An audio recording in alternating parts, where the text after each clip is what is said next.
Magandang umaga mga ka-happy hour. Narito ang mga balita para sa MBC TV Network News Update, 11 AM edition. Sa Metro Manila ngayon, simula ngayong weekend, magkakaroon ng road reblocking and repairs ng DPWH sa 12 kalye sa 3 lugar sa Metro Manila. Pasadong alas 11 ng gabi kahapon, inaabiso ng Metropolitan Manila Development Authority o MMDA, na matatagal hanggang sa araw ng Lunes, May 13, sa ganap na alas 5 ng umaga.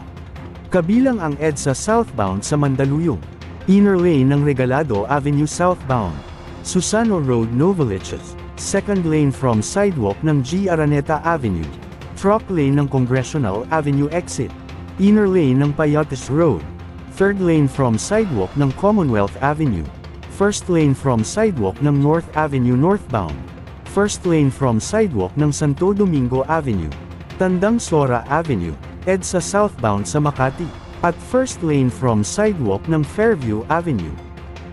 Samantala, sa Showbiz Spotted, Catriona Gray, binura ang engagement photo nila ni Sam Milby sa Instagram. Napansin ng netizens na burado na sa Instagram account ni Miss Universe 2018 Catriona Gray, ang engagement photos nila ng fiancé na si Sam Milby. Matatandaan na kamakailan lang sinabi ng kanilang talent agency na Cornerstone Entertainment, na nakaharap sa pagsubok sa kanilang relasyon ang dalawa. February 2023 nang inanunsyo ng dalawa ang kanilang engagement.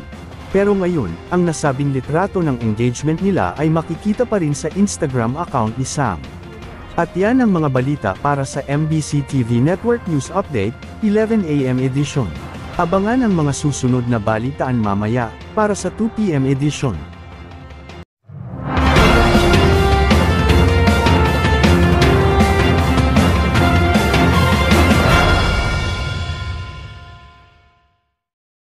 Mga ka-happy hour, kung gusto mong manood ang mga balita sa MBC TV Network News Update, mag-subscribe sa aming YouTube channel, at i-like ang aming Facebook page.